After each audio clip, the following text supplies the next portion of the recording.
Bonsoir à toutes et à tous, bienvenue sur Télé Grenoble pour ce déblayage deuxième édition. Que la semaine est passée vite depuis ce retour de déblayage la semaine dernière.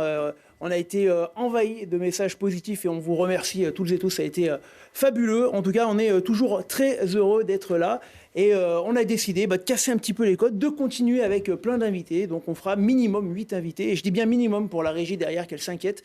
8 invités ce soir, et on va commencer sur ma gauche par Bibi, faire 8. Et tu me permets de t'appeler Bibi? Avec plaisir. Ouais, finalement, est-ce que tout le monde ne t'appelle pas Bibi? Si, au fond, j'ai pas le choix, mais ça me gêne pas du tout. Donc, tu te retournes quand même si je dis Eric, tu te retournes ou... Ah, j'ai du mal. C'est du mal. Bibi, je me retourne, ouais. Ah, Bibi, je te le disais tout à l'heure, tu es là et ça me fait doublement plaisir. Tu étais là lors de la toute première émission déblayage en 2020. Ça date. Et tu étais déjà là. Écoute, moi je trouve que j'ai toujours trouvé que Déblayage, c'était une émission extraordinaire pour le rugby régional. Ouais. Moi je milite pour le rugby régional depuis très longtemps. Je suis un adhérent, comme je te disais, un aficionado, et je suis bien heureux d'être encore là, quoi. En tout cas, tu n'as pas changé. Ouais, je te remercie. Ah, vraiment. À côté de toi, Bibi, alors je t'ai pas présenté ton club, évidemment, tu es coach de Visil-Volnavé ou Volnavé-Visil. D'ailleurs, on dit quoi? Volnavé-Visil. On dit Volnavé-Visil, c'est sûr? Oui. C'est validé? C'est sûr, c'est validé. Ah, je sens que tu maîtrises. Hugo Simian qui est là, comment ça va Hugo? Ça va et toi? Ouais. Bonsoir. Donc joueur de l'entente, voilà. Volnavé-Visil. On en parlera bien sûr tout à l'heure de cette entente. Et puis on a ils sont deux à venir, deux Brézins. Romain, comment ça va? Ça va, très bien, merci. Alors toi, tu es celui qui a perdu le toast, tu as le micro main. Voilà. T'en es deux. Alors, faut bien parler, tu le mets bien, ouais. Voilà. Au côté niveau barbe, c'est parfait. Ça va, Romain? Ouais, c'est impeccable. La forme? Parfait, ouais. Ouais. À côté de toi, Alex, comment ça va? Salut, ça va. La forme? Ouais, bien. Ouais, après un week-end pluvieux. Ouais. Pas humide, forcément très heureux finalement. Bon, on en parlera tout à l'heure. On en parlera. Ça c'est bien. Il a compris. Voilà. Il a compris. On en parlera tout à l'heure. Exactement. De l'autre côté, il y avait les adversaires du week-end. Ils sont là. Jordan, salut, ça va? Ça va et toi? Ouais. Alors toi, un peu plus heureux finalement. Ouais, un peu plus, ouais. Un peu plus. Malgré les temps difficiles. Heureux d'un point de plus. Ouais. Hein, c'est pas grand-chose, mais juste ce qu'il fallait. Et le président, joueur, entraîneur, secrétaire, trésorier, gérant de la buvette. Et partenaire du club. Bonsoir. Exactement. Bonsoir Hugo. Ça va Fabien? Ouais, ça va nickel. Ouais, Fabien qui revient, tu étais venu également nous voir à l'époque. Pour une des dernières, ouais. Une des dernières de déblayage. Ouais. Donc on est très heureux de te recevoir. Également. À côté de toi, deux joueurs, je suis obligé. Là, c'est une particularité. Tu as deux prénoms. C'est ça. Alors les gens se sont moqués de nous, mais en fait, c'est vraiment un de tes prénoms, Ulrich. C'est ça, ouais. C'est Ulysse et Ulrich. Et voilà, ça dépend un petit peu de quel côté on se trouve. Non, il y a eu une petite piécette qui s'est glissée dans le tableau. C'est Kylian en régie, évidemment, qui s'est trompé. Plus facile à dire que voilà. Ulysse, très heureux de t'avoir avec nous. Merci de nous recevoir. Tu es le seul qui est préservé parce que tu viens sans avoir joué, toi. C'est ça, ouais. Voilà. Je reviens de vacances, donc j'ai pu regarder le terrain. On va pas pouvoir jauger ton match. Non. Bravo, du coup, bien joué. Et tu es venu avec ton coach, Benoît, salut. Salut. Ça va Hugo, comment vas-tu? Ça va bien, je te remercie. Première pour toi avec tout à fait, ouais. Un déblayage. Et en tout cas, heureux de vous recevoir tous les 8. On a un gros, bien sûr, sommaire. Alors je vais me dépêcher parce que sinon on va se retrouver comme la dernière fois un petit peu à courir à la fin. Vous le savez, déblayage, c'est tout le rugby. On va commencer par les résultats et les classements.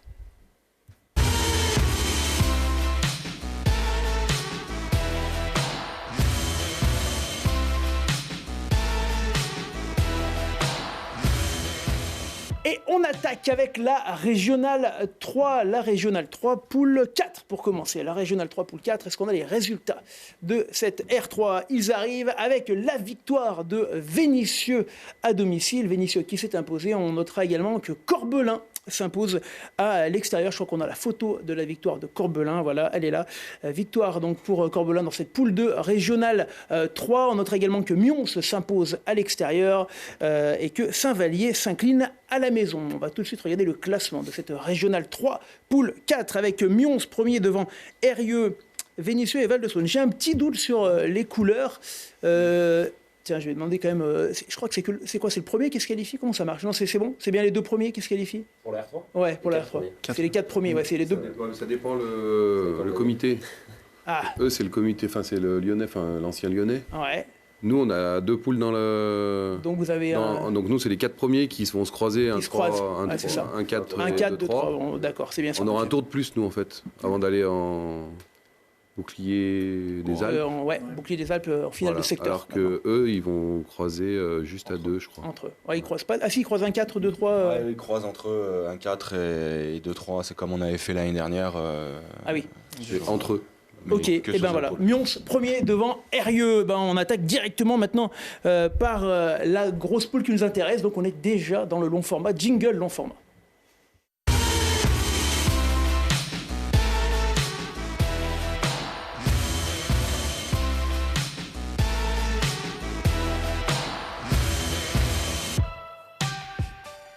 Alors, petite question en régie, j'ai pas mal de commentaires qui m'indiquent qu'il y a un problème de son. Est-ce que vous pouvez me le confirmer? Est-ce qu'il faut que je répète les choses? Ouais, sur Facebook. Voilà, on me confirme qu'il n'y a pas de son. Alors, s'il n'y a pas de son, c'est problématique. Ce que je vous propose, ben, vous n'allez pas m'entendre du coup, ça ne marchera pas. On va régler ça, vous pouvez effectivement vous connecter pour l'instant sur le live de Télé Grenoble. On va essayer de relancer le live Facebook. On est en train de regarder. Hein. Bon, bougez pas quelques secondes. Est-ce qu'en régie, on peut me confirmer? Ah, voilà, ça marche, c'est revenu, parfait. Je vais pouvoir le partager. Vous savez quoi? On va faire un instant partage de live, hein, puisqu'on va relancer le live. Vous savez quoi? On va le faire ensemble. Si vous avez vos téléphones, messieurs, ceux qui sont sur les réseaux, si vous pouvez partager le nouveau live, ça va nous permettre de le relancer. C'est parfait, on va faire une petite minute partage de live. Et si vous êtes à la télé, on s'excuse pour le désagrément technique qui est arrivé. Voilà, petit partage. Et comme ça, on est bien. Tac. Excusez-nous, on y est presque. Voilà, ah, j'ai entendu le... Voilà, ça revient. Et je vais marquer avec le son. Voilà, c'est parfait. On est là. C'est bon, en plus on a fait un quadruple partage, on est bien. Donc on va pouvoir repartir, tu sais quoi? Relance-moi un jingle long format, s'il te plaît. Tu me relances un petit jingle long format et puis on repart.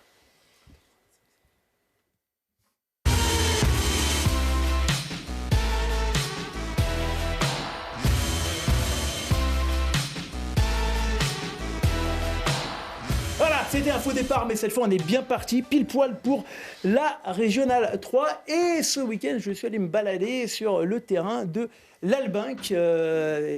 J'y passais souvent en voiture devant, mais je ne m'étais jamais arrêté, c'est vrai, pour regarder un match.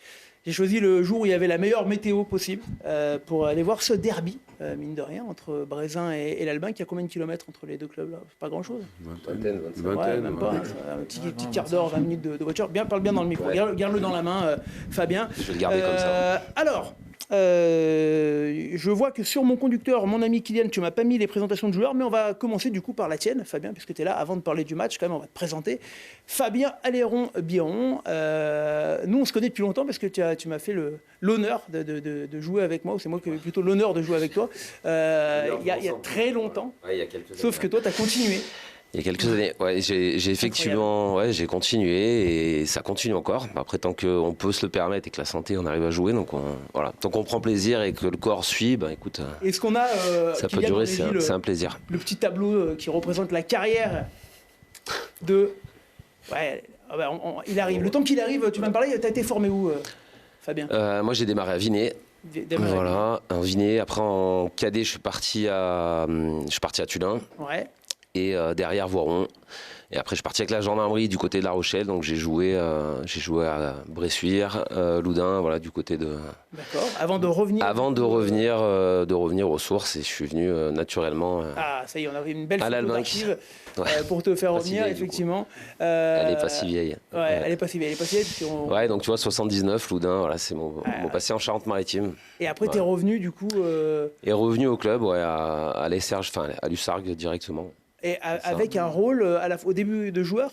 Au début de joueur, ouais. Et il y a 4 ans, le club s'est arrêté au mois d'octobre. Ça s'est complètement arrêté parce qu'il n'y a plus de joueurs. Et du coup, on a repris un peu les rênes avec des anciens du club et on a remonté quelque chose il y a 3 ans. C'est la 3e saison. Voilà. On repart et du coup, j'ai pris la présidence également. Ouais. C'est incroyable parce que vous avez réussi à relancer un club qui n'y arrivait plus en termes de licenciés, comme beaucoup de clubs sont en difficulté hein, en série régionale. C'est un sujet peut-être qu'on pourra parler tout à l'heure, mais c'est la guerre pour réussir à trouver des effectifs. Pour relancer un club, c'est compliqué. Comment ça marche? On fait quoi? On fait jouer des anciens? C'est exactement ça. On prend un peu des anciens du club. Des jeunes aussi du secteur, parce qu'on a quand même, voilà, on a quand même des jeunes. On a toujours regardé l'école de rugby avec Vinet, donc on a quand même quelques jeunes qui arrivent en senior et qui veulent jouer à Lussarc, parce que voilà, c'est leur club. Tu fais bien d'en parler, parce qu'on a à l'image une petite tradition que vous avez mis sur tous vos matchs. Enfin, en tout cas, les jeunes sont à l'honneur, ils donnent le coup d'envoi, et là surtout, vous avez fait une opération. Je ne sais pas si on peut envoyer les images, les amis. Voilà, elles arrivent. Ah, on voit déjà ce magnifique terrain que vous connaissez bien. Et alors, dans ce stade Malan, c'est comme ça qu'on dit, Malan ? Ouais, le Malan, ouais, c'est ça. Malan, on voit qu'il y avait les enfants du club et vous avez... tu peux nous expliquer un petit peu la démarche ? Oui, alors sur chaque match qu'on joue à la maison, du coup, on fait un petit tirage au sort et du coup, un des enfants de l'école de rugby a le plaisir, parce que franchement, c'est un vrai plaisir pour eux de faire un coup d'envoi fictif avant notre match de senior. Voilà. Et aujourd'hui, c'était leur petit cadeau de début de saison. On leur a offert à tous un maillot, voilà, identique au maillot des seniors. Donc tous les gamins du club ont eu le maillot des seniors. L'objectif, c'est aussi de retravailler, j'imagine, à la base un petit peu du club pour aller chercher les jeunes. C'est un peu le souci quand on a redémarré, c'était un peu le souci. On avait des anciens, on a quelques jeunes, mais l'idée c'était de pouvoir perdurer et c'est d'aller chercher la future relève. Quoi. Et la future relève, elle est au final dans l'école de rugby. Quoi. Alors, Kylian, si tu m'entends, n'hésite pas à mettre les retours, qu'ils puissent les voir également sur les écrans, pour qu'ils puissent voir un petit peu de quoi ils retournent. Voilà pour cette petite démarche avec les enfants. Jordan, préparation de ce match-là à venir contre l'Albinc. On peut déjà parler du début de saison qui était plutôt positif pour l'Albinc. Ouais, ça a plutôt bien commencé. On réceptionne Saint-Paul. On fait un bon match. Ça gagne. On va à Briançon. On gagne aussi à Briançon. Ouais. Et après, c'est un peu plus compliqué le déplacement à Pont et au Touvet. Ouais. Mais sinon, ça a bien démarré. Puis mais quand je dis que ça a bien démarré, c'est parce que dans un redémarrage de club, c'est compliqué. Il y a eu pas mal de défaites au début, le temps de revenir. Enfin, c'est sûr que ça démarre bien. Là, il y a des victoires. Bien, il y a du monde, c'est bien. Qui fuyaient les années d'avant, Fabien. Oui, non, c'est sûr. Briançon cette année, c'est notre première victoire à l'extérieur depuis 3 ans. Ouais, de la nouvelle histoire. Depuis, de la nouvelle histoire, c'est notre première victoire à l'extérieur. Voilà, donc c'est un petit déclic quand même. Voilà. Puis tous nos matchs amicaux, c'est vrai qu'on a plutôt enchaîné cette année. Moi, ça s'est plutôt bien passé. Plutôt bien démarré. Donc, voilà. Du côté de Brézin, comment il est le début de saison ? Comment on peut le ressentir ? Nous, on fait un meilleur début de saison que l'année dernière. L'année dernière, on a fait sur 9 matchs, 8 matchs à l'extérieur. On en gagne un à Briançon, pareil que l'Albinc cette année. Ça nous a relancé. Et là, cette année, on fait un gros premier match. On va gagner à Pont. Chose pas facile. Derrière, on fait un non-match au Touvet où on prend 30 points, voire même 40, si je dis pas de bêtises, pas loin de 40. Touvet qui reste une équipe importante. Je pense que le Touvet cette année va être une très grosse équipe, très difficile à manœuvrer. Très difficile à manœuvrer. Et puis après, on a battu Moiran, gagné à Saint-Paul, et puis défaite hier. Alors justement, on a quelques images de l'avant-match qu'on peut mettre en off, en régie. Alex, comment on l'appréhendait ce déplacement du côté de l'Albinc ? On l'appréhende comme un derby. On a été un petit peu motivés par certains dans le groupe. Un petit peu de manque de présence à l'entraînement sur la semaine, et ça a un petit peu aussi compté, je pense. Ça, ou il y a beaucoup de choses qui entrent en ligne de cause, mais oui, c'est vrai que on n'a pas fait une préparation, on va dire, idéale. Ouais, et bon, après, on arrive sur ce match-là avec les conditions qu'on connaît. C'est particulier, quoi. Alors, pour info, en régie, on a super. Vous nous avez ouvert le vestiaire et je vous remercie parce qu'on remercie quand même tous les coachs et joueurs qui nous permettent de venir retranscrire ça. Du coup, on vous a fait un petit documentaire de l'intérieur d'un match de R3. J'espère que vous ressentirez à la fois le froid et la chaleur comme on l'a ressenti. 5 minutes en immersion à l'Albinc.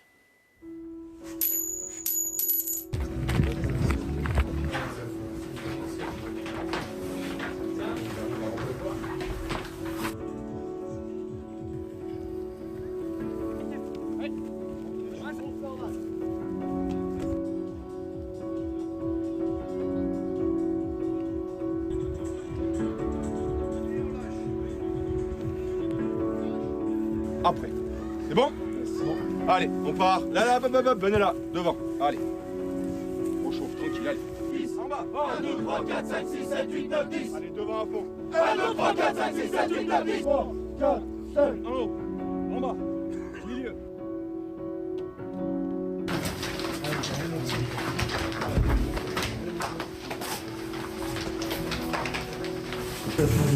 On s'épuise pas dans les rangs, on fait la ligne, on touche, on se prend 5 minutes avant.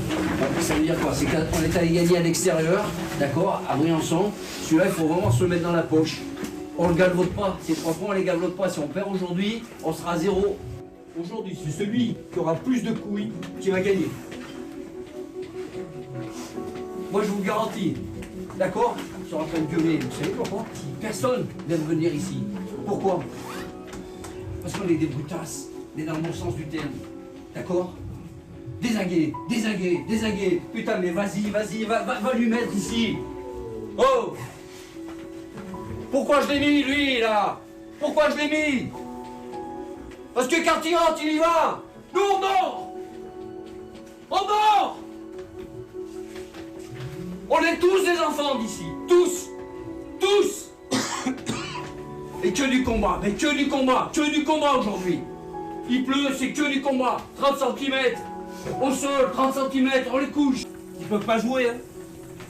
Bon, il me reste 2 matchs avec vous, les gars. Ça me fout les boules, hein. Je vous jure, hein. Je perds pas ici, pas cette année. C'est clair? Moi, j'ai les boules, je vous le dis, hein. Jusqu'à 70 ans, je jouerai si je pouvais. Les boules. Oh, vous devez tous avoir la rage. Pas un match de merde, la tête haute. C'est clair? Oh, on perd pas ici. Personne s'écarte, c'est clair? Devant, on doit leur rouler dessus. C'est un temps de merde, il pleut. C'est devant qui va se gagner le match. Levez la tête! Oh! Oh, au combat! Allez, les gars! Au match! Allez! Oh! Alors, on est revenu de ce vestiaire et j'en profite pour remercier encore le club de l'Allemagne qui nous l'a ouvert. Tu vas peut-être pas jouer jusqu'à 70 ans, si, vraiment? Non, mais après, c'est... ouais. T'aimerais? Ouais, je pense que tous autour de la table, si on pouvait jouer jusqu'à... Je sais pas, si la santé le permet, que ton corps, il est nickel, pourquoi pas? Mais non, c'est sûr que c'est impossible. Alors, avant de parler du match et de ce qui s'est passé, on va présenter maintenant un petit peu Romain. Tiens, Romain, on va mettre ton slide, s'il te plaît, de présentation. Toi, tu as un peu bourlingué quand même dans le rugby. Ton premier club, ta première licence? Chirol. Et Chirol. Donc, tu as un enfant quand même du bassin à la base. Ouais, mais on voit, il y a quelques clubs. Raconte-nous un petit peu ton parcours. Attaqué à Chirol, comme je pense beaucoup de gamins, où on allait voir son papa jouer. Après, on a déménagé sur Iso, donc j'ai attaqué à Iso. Et puis, à 16 ans, j'ai eu la chance de pouvoir partir sur des centres de formation. Donc, je suis parti à Bourgoin, Clermont, Agen, Aix-en-Provence, où j'ai fini en espoir là-bas. Et puis, après, les blessures. Enchaîné un peu les blessures et revenu dans la région, rattaqué à Iso, de nouveau blessé. Reparti derrière à Tullin. On m'a appelé faire une saison à Tullin, puis je suis revenu à Iso pour jouer avec mon petit frère. Concours de circonstances, il se fait les croisés cette année-là. Moi, je revenais des croisés, donc on n'a pas pu trop jouer ensemble. Et après, j'ai basculé un peu sur la carrière d'entraîneur, et c'est pour ça que je suis parti un peu du côté de Chartreuse, où j'ai bien appris. J'ai fait qu'une saison, mais j'ai bien appris, et puis arrivé depuis l'année dernière sur le club de Brézin. Et puis voilà, aujourd'hui, à côté, à Brézin, Iso, t'es revenu dans le... Un peu plus proche. Ouais. Alors, du coup, entraîneur-joueur. C'est ça. Voilà, c'est pas forcément facile d'être entraîneur-joueur. Tu as un peu plus de responsabilité quand tu es sur le terrain. On verra tout à l'heure en fin de match que ça peut compter quand même. Ouais, ça, je l'attendais celle-là. Mais ouais, c'est jamais facile parce qu'il c'est très difficile même, j'ai envie de dire, parce qu'il faut être capable d'expliquer aux copains ce qu'il faut faire sur un terrain, et des fois on n'est pas forcément capable de le faire nous-mêmes, donc faut avoir cette crédibilité-là. Ouais. Et c'est pour ça qu'on essaye de se donner à 100% sur le terrain aussi. On passe des fois à côté de nos matchs. Il faut être capable de dire on est passé à côté, être capable de travailler correctement. T'es capable, par exemple, après un match où tu passes à côté, de te dire, toi... Oui, moi je suis capable de me dire que j'ai pas été bon, que je suis passé à côté, c'est de ma faute. Tu t'auto-vires Non, peut-être c'est plus... S'auto-virer en R3, c'est compliqué parce que malheureusement, on n'a pas un effectif, on n'est pas 80 et c'est compliqué, mais Mais oui, il y a des fois où on se dit, la semaine prochaine, s'il y a du monde, on se met sur le côté, on est remplaçant, ou si vraiment il y a du monde, on essaie de sortir. C'est très rare parce que voilà, on n'est pas non plus, comme je dis, on n'a pas un effectif pléthorique, mais... Alors, Jordan, on va regarder les images de la première mi-temps. Tu vas commenter un petit peu le début avec nous.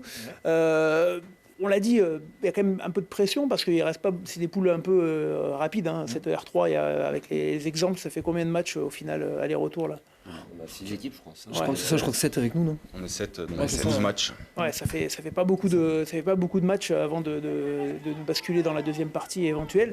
Raconte-nous un petit peu, Jordan, début de match. Voilà, vous sortez des vestiaires, la météo elle est comme elle est, terrain un peu gras. Comment se passent un peu les premières minutes? On sait qu'il faut qu'on mette de l'intensité défensive tout de suite, terrain gras. On sait qu'il faut qu'on se rattrape un peu sur la discipline, ce qui nous a coûté sur les matchs d'avant. Voilà. Un peu difficile. Alex, pareil. On savait que ce serait du combat, quoi. Ouais, le combat, c'est ce que vous attendiez, vous, dans la première mi-temps? On connaît en plus l'Albin, on sait que c'est rugueux devant, on se connaît, on se joue tous les ans depuis 10 ans, sauf les années où ils ont dû mettre le club en sommeil, mais sinon on se connaît, on se croise tous les ans. Donc on sait à quoi s'attendre, eux aussi, et vu le temps, on savait très bien que ça allait pas être des grandes envolées, et ça allait être resserré. C'est ça, alors on voit le terrain qui avait été qui a commencé à s'abîmer au fil du match. Fabien, je t'ai entendu dire 2-3 mots sur le côté, et tu disais on y est, on n'est pas loin. Vous vous êtes rapidement accroché à ce score qui restait un peu collé. Oui, parce que globalement, on a quand même été, faut être honnête, on a été quand même dominé première mi-temps. Voilà, ils viennent chez nous, on prend 2 pénalités, on arrive à scorer derrière. Et au final, on est presque à tourner à la mi-temps à 6-6. Donc au final, on s'en sort pas trop mal, je trouve, sur la première mi-temps, malgré la domination. Et du coup, c'est sûr qu'on était dedans. Pour nous, on était dedans. Donc, on savait que notre moment allait arriver, quoi. Ouais. Romain, toi, ton avis sur la première période, en tout cas, score serré. Alors c'est vrai que pas beaucoup de jeux, pas beaucoup d'envolées parce que terrain très humide et terrain très gras. Ouais, on fait une bonne entame de match, on a 2 pénalités, on passe les 2 premières pénalités. Derrière, on joue pendant 20 minutes chez eux sans réussir à marquer. Et je pense que c'est ce qui nous fait un petit peu défaut, c'est que même sur la saison complète, on n'arrive pas à être tueur dans les moments où on domine, on marque pas et hier ça nous a coûté, je pense, ça nous a coûté un petit peu le match aussi là-dessus, mais oui, on peut pas jouer derrière, on fait tomber des ballons, ça glisse, c'est tant de merde, on savait très bien que ça allait être ça, mais on n'a pas réussi à transformer, après voilà. Alors du coup, qu'est-ce que vous dites à la mi-temps, Jordan, Fabien, que c'est possible, qu'on est dans les clous? Ouais, qu'on y est, malgré les fautes, parce qu'on a fait quand même encore beaucoup de fautes. Je crois qu'on prend même 4 cartons jaunes dans le match, je crois. Ouais, alors surtout en deuxième période. Ouais. Voilà. Et malgré tout, on s'accroche en défense. Heureusement qu'on arrive à s'accrocher en défense et qu'on reste solidaire et qu'on s'accroche. Ouais. Parce que, mais vous, le discours à la mi-temps, c'est quoi? C'est qu'on est ensemble. C'est qu'on est ensemble. On est ensemble, complètement. Ouais. Donc vous êtes plutôt satisfait finalement. Et vous, de votre côté, c'est quoi? C'était un peu inquiet ou vous auriez voulu, j'imagine, rapidement peut-être prendre les devants dans le match? On aurait préféré, je pense, que devant, qu'on puisse marquer au moins un essai sur cette période de domination, où voilà, comme j'ai dit, 20 minutes dans les 22 pratiquement, sans marquer, voilà, ça paye cash, mais après voilà, nous on a un gros point faible aussi, c'est que souvent on a les 10 premières minutes de la deuxième où on va envoyer Kylian la deuxième mi-temps, on est un peu friable et puis donc on dit attention, on est au contact, mais attention à pas se faire avoir. Et malheureusement, c'est ce qui se passe encore une fois, on se fait avoir, on reprend un essai en début de deuxième mi-temps. Avec un déroulé de match de deuxième mi-temps particulier, Fabien, on a parlé tout à l'heure de l'arbitrage qui a été d'ailleurs plutôt cohérent parce que c'est pas facile d'être seul en arbitre déjà et puis là sur un match comme ça avec des conditions. Et bon, vous prenez des fautes qui pour la plupart y sont. À un moment donné d'ailleurs, je crois que vous avez un joueur qui vient sur la zone de 10 mètres plaqué, et puis je crois que c'est toi ou un autre qui dit ça vaut un carton. Il a eu son carton évidemment. Et finalement, être en infériorité numérique, ça vous a ressoudé un petit peu parce que 14 puis à 13. Bizarrement peut-être, ouais, parce que c'est vrai qu'on prend un carton, je crois, en première mi-temps, on prend 2 cartons quasiment coup sur coup, donc on se retrouve à 13, et on reprend un dernier carton, je crois, à la fin, on finit le match à 14. Ouais. Donc au 14 contre 14. Ouais. Mais du coup, au final, on a passé peut-être 30 minutes à jouer en infériorité à 1 voire 2 joueurs. Mais globalement, ouais, on s'est serré les coudes. On savait qu'il fallait faire justement 2 fois plus d'efforts pour compenser ça. C'est la fameuse image où on revient de la forêt pour aller jouer la touche. Tu vois, Bibi, à l'époque où on lançait les touches différemment, ça aurait été pratique. Ça, tu arrives, pas besoin de te... Ouais, c'est sûr que c'est marrant d'aller chercher. Mais moi, je trouve que c'est extraordinaire, ça, cette image. C'est vrai que ça change de ce qu'on peut voir d'habitude. Alors, on voit ce fameux carton qui change. Et quand on voit que les cartons tombent, on se dit, avec la fatigue, Romain, ça va aller quand même, ça va le faire, non ? On se dit qu'il y a plus d'espace et qu'il faut qu'on arrive à mettre notre jeu en place, c'est-à-dire à aller jouer derrière. Et on se rend compte qu'on n'a pas réussi à le faire. Belle défense, ils nous ont coupé les extérieurs. On va voir cet essai là, que vous prenez le deuxième essai sur un ballon que vous touchez. D'ailleurs, je crois que c'est vous qui le remettez. Dans la touche, et il y a un rebond un petit peu malheureux ou non, direct dans les bras, quoi. Ça passe décisif directement. Voilà, donc, coup du sort. D'ailleurs, je crois que le talon. C'est un peu coup du sort, quoi. Il se blesse sur l'action parce que derrière, j'ai vu qu'il a eu mal là. Non, ça va. Non. Enfin, lui, ça va. Ouais, lui, ça va. C'est pas le pire. Et puis du coup, le match se continue. Vous marquez quand même 2 essais d'avant dans ce match. Et puis on va arriver progressivement à la fin du match et vous allez le voir. On va l'avoir à l'image, Romain. Vous courez derrière le score. Les 2 essais ne sont pas transformés. Vous avez un point de retard et puis arrive cette dernière minute. On est dans les arrêts de jeu depuis 3-4 minutes. L'arbitre il dit c'est la dernière. Pénalité pour vous, on va l'avoir dans quelques minutes. Quand elle tombe, cette pénalité, ton botteur n'est plus sur la pelouse, tu te dis quoi toi ? Tu te dis il faut la prendre, j'ai pas le choix ? Enfin, c'est toujours difficile, on en a discuté très longuement, on va dire, hier soir et encore aujourd'hui. Et on voit le passe dessous. Le jeu, si je reprends la casquette pure d'entraîneur, le jeu est de prendre les 3 points, c'est la dernière action, l'arbitre te dit c'est la dernière action, tu as la possibilité de gagner, tu te dois de prendre les 3 points. Après, Alex, il pourra peut-être plus en parler que moi, mais à ce moment-là, il est capitaine, il joue devant, il se retourne avec... j'ai les copains, on discute avec Romain, parce que sur le moment, là, on est à le 9 avec Romain, avec moi. Et puis je me retourne et j'en vois 2-3, ils me disent on est cuit, quoi. Il faut plus là. On peut pas y aller, on peut pas aller chercher la pénalité. Alors il y en a qui me disent allez, on prend une mêlée, allez, on va en touche, allez. En fait, sauf que tous les choix étaient bons. En fait, dans là. un sens, ils étaient presque tous bons. Tous les choix sont bons et tous les choix sont mauvais. En fait, tu dois gagner. Donc comment tu fais pour gagner ? Parce que tu vas en touche, mauvais lancer, Voilà, c'est très compliqué. Après, en fait, entre guillemets, le moins risqué, c'était de tenter de prendre les 3 points et puis voilà, tu y arrives pas, t'as quand même ton bonus défensif quand même. Alors au final, bonus défensif, aussi, mais ça reste un moindre mal sur ce match. On va regarder les résultats de la poule pour voir comment ça s'est joué, s'il te plaît, Kylian en régie. Cette poule, donc poule 5, c'est ça, poule 5, avec la victoire donc, du Touvet-Pontcharra, on en a parlé tout à l'heure, mais c'est l'ogre un peu de la poule, le Touvet-Pontcharra, qui cartonne encore à la maison, 51-14. 2 matchs qui ne se sont pas joués, et la Frat, 3 matchs même qui ne se sont pas joués d'ailleurs, puisqu'il y a deux équipes exemptes. C'est ça, c'est une poule un peu tronquée. C'est vrai que c'est très très bizarre. Quoi. Ouais. Forfait général, c'est-à-dire qu'il y a des matchs, beaucoup de matchs des semaines sans match. C'est un peu le point noir cette année. Je pense que c'est pour tout le monde pareil. On arrive à récupérer un peu des gens, on récupère des joueurs, on essaie d'investir du monde. Et on se retrouve avec des poules comme ça, où on fait un match, 2 semaines de repos, un match, 3 semaines. Et là, on se retrouve, on parlait pour nous, Brezin, mais là, on se retrouve à enchaîner 3 matchs d'affilée avec des temps comme on a là, dans le froid. Donc... je pense que les calendriers ne sont pas faits pour que les petits clubs sur cette R3, c'est compliqué. Il faut garder les gars mobilisés, en R3 même. Ouais. Très difficile, quoi. Voilà. On a eu 5 semaines sans jouer, et là, pareil, on enchaîne 3 matchs d'affilée, quoi. On va regarder le classement de cette poule. Et on fait qu'un match, c'est le 2e match à la maison depuis le début de la saison. Et on ne joue pas avant février à la maison. Tu reviens pas avant février. Le 2e, c'est la semaine prochaine. C'est ça qui est un peu fou, quoi. Classement de cette poule un peu tronqué, on l'a dit. S'il te plaît, en régie, Kylian, est-ce que tu peux m'envoyer le classement? Il arrive, il est là.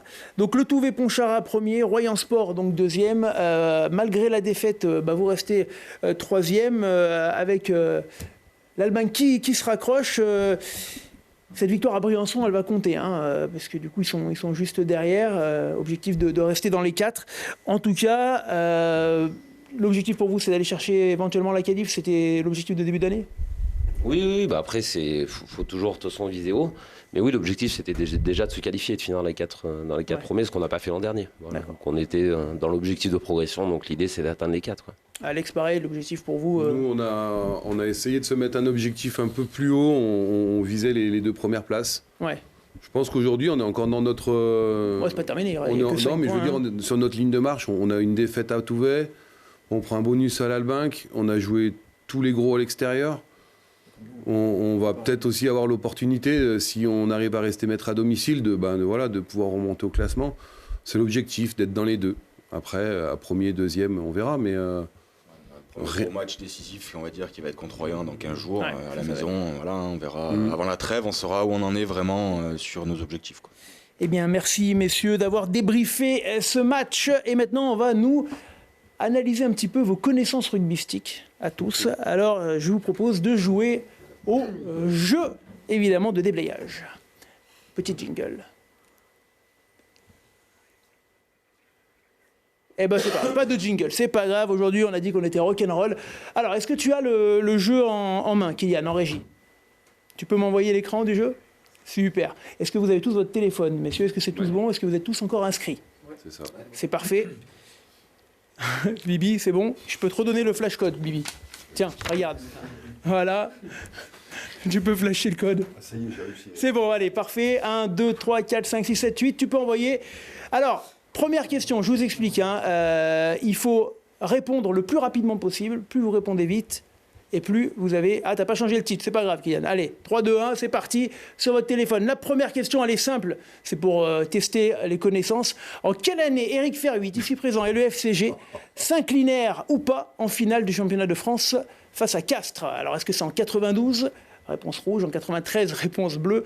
En 94, réponse jaune. En vert, 95, avec une magnifique photo de Bibi. Tout le monde, voilà. Merci pour la question. Oui, mais c'était pour tester les... T'as compris le principe du jeu, du coup? Oui. Voilà. Oui. Et puis c'était aussi quand même pour te mettre à l'heure que t'as joué une finale de championnat de France. Ouais. Ça arrive quand même pas tout le temps. C'était au Parc des Princes. C'était un peu la préhistoire quand même. Donc, Ah, on était au début de l'histoire. Allez, qui a répondu le plus vite à cette question? Qui a répondu le plus vite? La réponse... Est-ce que tu peux m'enlever le PIP pour qu'on voit, s'il te plaît, Kylian? Sinon, on ne voit pas les réponses. Voilà, c'est Ulysse, dit Ulrich, premier devant Romain et Hugo. Allez, deuxième question, on enchaîne. Très rapidement, vous avez compris le principe. Maintenant, là, vous avez un curseur. Quelle distance sépare les stades de Visil et de Volnavé en kilomètres? Et vous devez placer le curseur, voilà, entre 0 et 30 km. Allez, on va dire qu'on est à 2 km près. La distance entre les deux stades. On a les mesurés, on a pris la roulette. Alors, tu peux enlever le PIP pareil, Kylian.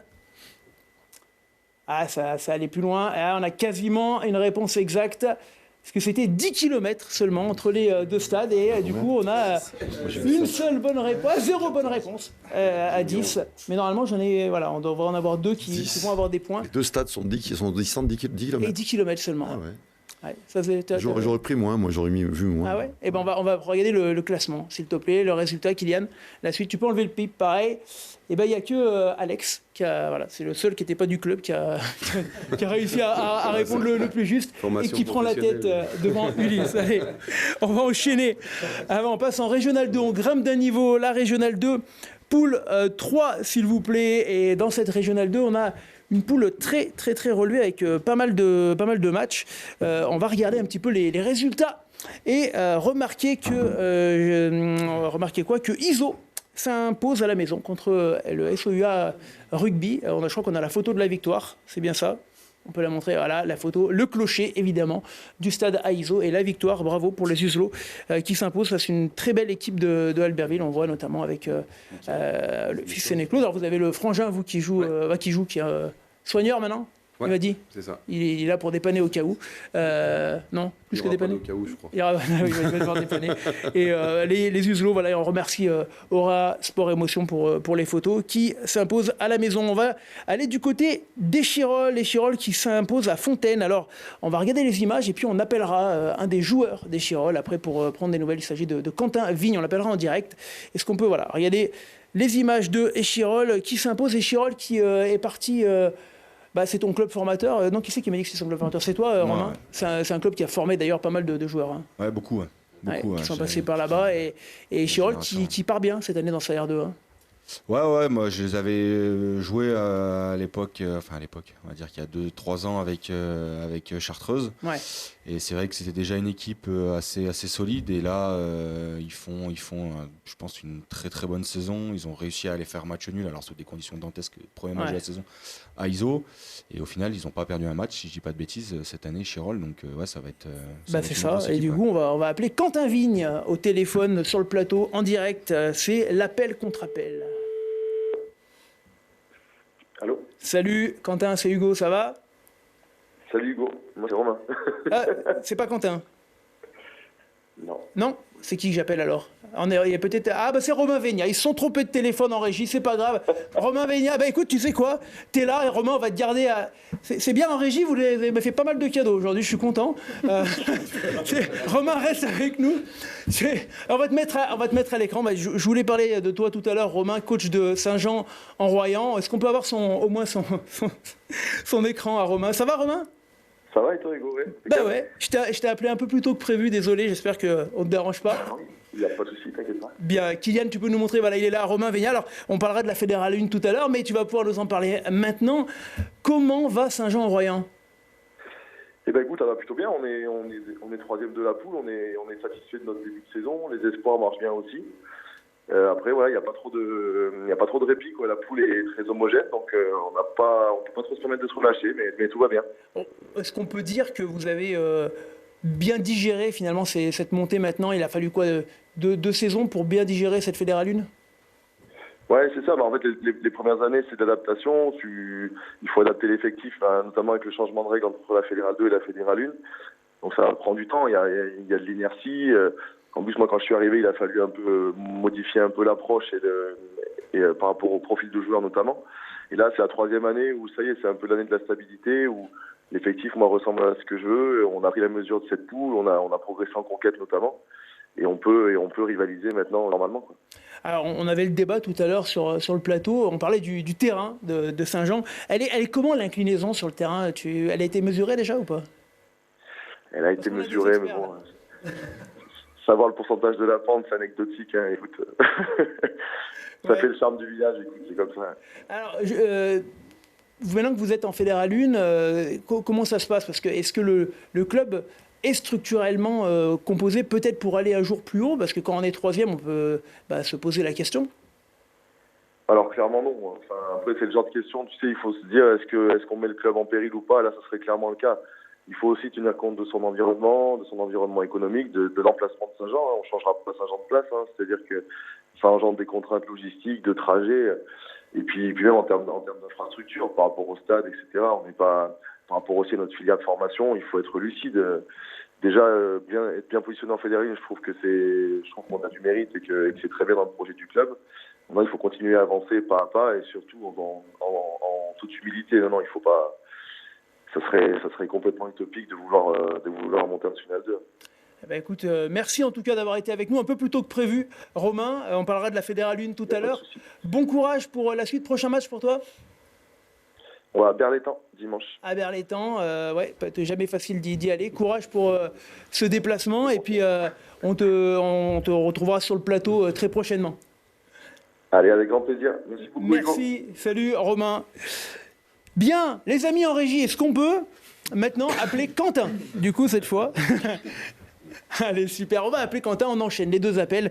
Et puis, je m'excuse encore, Romain, qu'on en reparlera tout à l'heure lors de la Fédérale 1. On appelle Quentin Vigne, donc joueur des Chirol. Ah, c'est le direct, c'est comme ça.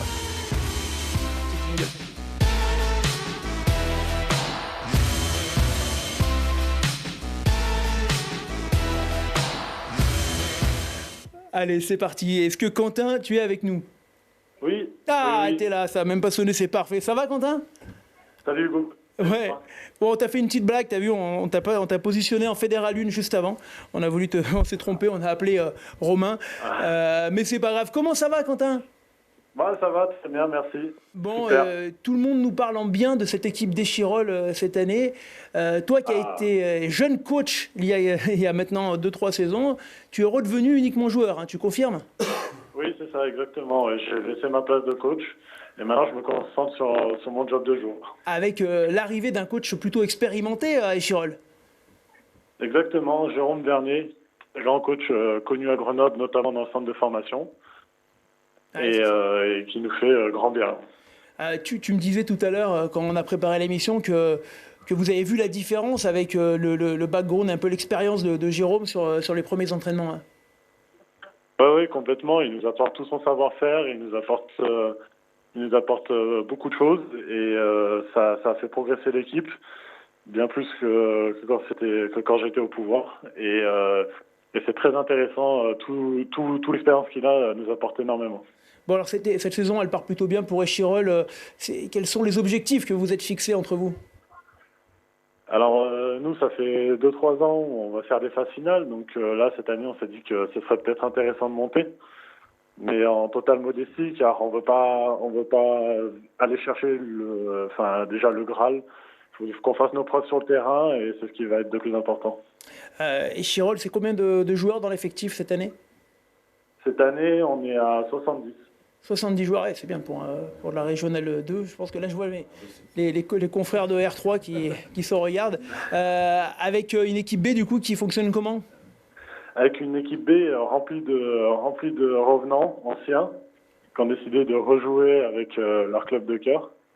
Et voilà, je pense par exemple à Fabien Golbarani, Christophe Brown. Ah oui. Voilà, et j'en oublie.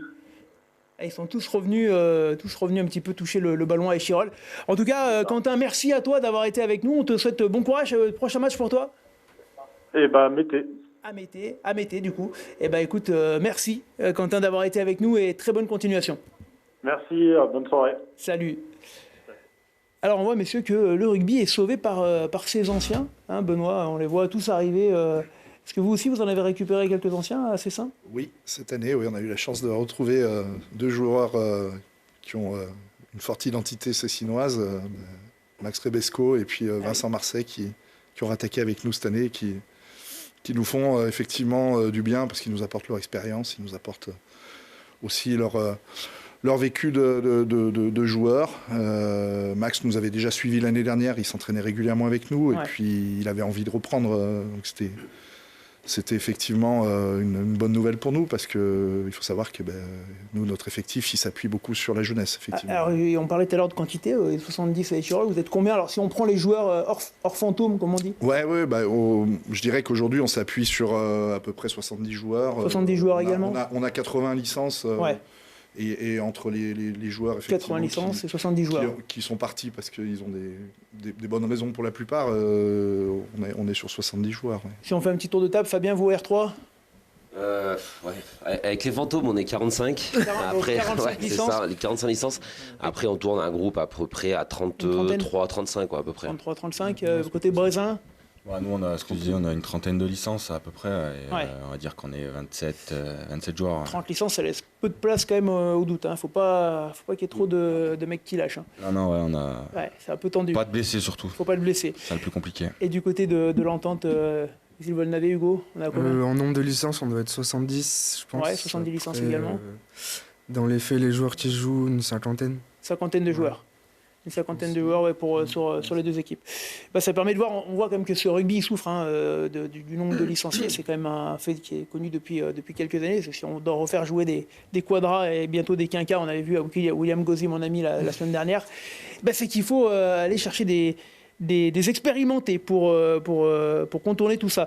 Allez, on était à la régionale 2. On revient, s'il vous plaît, sur le classement avec Échirolles. Donc, premier devant ISO dans cette poule de régionale 2. Poule 3, Jarichamps et troisième devant le SOUA, ISO et Échirolles, qui s'étaient neutralisés, comme vous l'avez dit tout à l'heure en début de saison, qui partagent la première place. La régionale 2 maintenant, poule 4, avec Sucieux qui s'impose. Je crois qu'on a la photo, non, on a même les essais, je crois, de ce match contre le CSGB, je crois, et on les remercie de nous avoir envoyé la vidéo pour cette équipe de Sucieux qui, à la maison, s'est imposée contre le CSGB. Voilà, on va regarder le deuxième essai, un essai d'avant, comme vous pouvez le voir.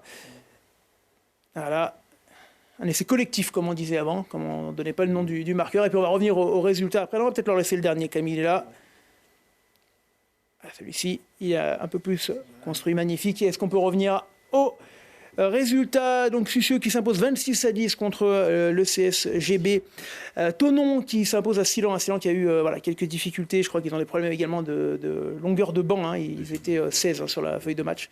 C'est compliqué, donc c'est toujours difficile pour les clubs de régional. L'Avenir 15 qui s'impose du côté de la Côte-Saint-André 13-12. Défaite compliquée pour la Côte là, qui va devoir se relever. Chartreuse, Saint-Laurent-du-Pont contre Varassieux 28-14 et le RC Thônes qui s'impose à l'Aravoir 41-24. Le classement de la R2 poule 4. Thonon premier devant Chartreuse Saint-Laurent-du-Pont. Thônes et la Verpillière 4e de ce classement. Voilà. Maintenant, on passe à la poule 5 de la Régionale 2, parce qu'on l'a aussi également avec la victoire d'Ambérieux à l'extérieur, de Pont-de-Cherruy à la maison sur un gros score 5-0 contre les Côtes d'Arrêt. La Cévennes à l'extérieur, l'Arcole à l'extérieur également, et défaite du Col à la maison. Le classement, s'il vous plaît. C'est l'hiver. J'ai vu en Auvergne, il y a Saint-Amour qui s'est imposé 3-0 en Régional 2 également. Donc 3-0, ça fait partie des scores qu'on ne voit plus. Voilà, l'Arcole premier devant Ambérieux, le Col et RC Velsaune 4e de cette poule de Régional 2. Poule 5, les féminines maintenant avec la Fédérale 1, poule 1 et la défaite de Bourgoin-Jallieu, notamment à l'extérieur, les Bergaliennes pour l'instant qui sont plutôt en fin de classement. La Fédérale 1 poule 3 avec les Coccinelles qui, elles, s'imposent largement à domicile. Bibi, tu as partagé 2 ans ou 2 ans au GUC. Ça fait combien ? 2 ans hein, avec ce club des Cox qui est premier. Elles sont premières, donc on les félicite, un club qui marche bien. Bravo aux Cox, franchement, elles ont beaucoup d'énergie et elles mettent tout pour vraiment bien figurer à ce niveau-là. Et j'avoue que je suis admiratif. D'ailleurs, en parlant des féminines, Benoît, je crois qu'on a une anecdote assez sympa. Tiens, allez, on va parler de toi. On va regarder ton parcours, parce que tu m'as raconté une anecdote assez marrante, c'est que tu es allé coacher des féminines qui avaient envie de jouer contre les garçons, si j'ai bien compris l'histoire que tu m'as racontée. Hein. L'histoire se joue chez Nardot, à Tullin, bar mythique, que vous connaissez peut-être, ceux qui ont eu la chance de connaître. Et en fait, effectivement, les filles étaient très motivées. Et un soir, elles décident qu'il faut absolument qu'elles jouent contre les garçons. Ouais. Et puis c'est devenu sérieux, en fait. C'est que c'était pas qu'une anecdote. C'est que, en fait, avec mon pote Alain Mounier, Muddy Moon, en fait, elle nous branche un petit peu pour essayer d'organiser un entraînement et se retrouver sur le terrain. Sauf que, en fait, le truc, il a pris et on a eu la chance de les encadrer pendant plusieurs années. Puis ça a démarré une dynamique qui a duré. Ouais, moi, j'y suis resté 3 ans. En tout cas, j'ai entraîné 3 ans avec Moon. Après, il a continué encore quelques années. C'est sûr que la génération, au fur et à mesure, elle a pris d'autres responsabilités. Certaines sont devenues mamans, d'autres sont parties. Mais oui, c'était une sacrée aventure. Où il y a eu l'opposition. Alors, il y a eu effectivement une soirée. La fin de l'histoire, c'est qu'il y a eu une soirée où effectivement, il y a eu cette fameuse rencontre entre les joueurs et les filles. Ouais, très bien. Ouais. Non, ça s'est bien fini. Hein. Ça s'est bien terminé. Bon, super. Bon, en tout cas, merci pour cette anecdote. On voit dans ton parcours Tullin une petite période à Saint-Marcelin, mais qui a été assez courte parce que tu as été surtout joueur tullinois. Ouais, Tullin, j'y ai passé 90% de ma vie de joueur, pratiquement 19 ans. Ouais, c'est beaucoup. Tout à fait. Ouais, j'ai arrêté, j'avais presque. J'avais plus de 40 ans, donc il y a plus de 40 ans, t'as joué. Donc, toi, t'as de la marge encore, Fabien. T'as de la marge? Ah non, tu les as déjà. Il a dépassé, Fabien. Fabien a dépassé. 42, Hugo, tu sais qu'on on a le même âge, Hugo. Tu te souviens? J'ai du mal à. Non, 42, j'ai trop de marge là, je suis à la fin. C'est fini, pardon, t'as plus de marge du coup. Et Benoît, du coup, après, t'as enchaîné t'as allé entraîner les jeunes, notamment du côté de Voiron. Alors avant, j'ai fait un passage effectivement au Néron à Saint-Égrève sur les U14 pendant 2-3 saisons. Et puis après j'ai arrêté parce que j'avais d'autres choses à faire pendant un petit moment au niveau pro, tout fait. Et puis perso aussi. Et puis en fait, Philippe Delajulie, avec qui j'ai à peu près tout vécu, on s'est amusé ensemble sur le terrain pendant des années. Il m'a entraîné. Enfin voilà. Il était à Voiron et il s'occupait des jeunes et de la filière de formation. Il m'appelle et il me dit ça serait bien que tu me rejoignes pour me donner la main sur les juniors. Ça a été une saison incroyable parce que quand on joue, Bibi était à Voiron à cette époque-là. J'ai entraîné avec Ben, les juniors de Voiron, l'année où j'étais manager. Fait aussi les... Et puis on travaillait, ils ont fait du travail magnifique avec Philippe. On a une chance incroyable avec Philippe et puis Guillaume Aymar avec qui j'entraîne assez simple, puisque c'est là-bas qu'on s'est connus. On fait une saison où on perd pas un match, on va au bout, on est champion. Il y a quand même une vraie formation voironnaise depuis quelques saisons. Tout à fait. Peut-être même, et je le balance un pavé dans la marque, on ne s'en sert pas encore assez, mais en tout cas, la formation voironnaise, dans les équipes de jeunes, c'est quelque chose qui fonctionne. C'est aussi ce qui nous a plu à Cessin, et parce qu'effectivement, on retrouve un petit peu des vecteurs communs sur la formation avec des équipes jeunes en national, une vraie volonté effectivement d'accompagner ces jeunes pour les faire performer au meilleur niveau amateur.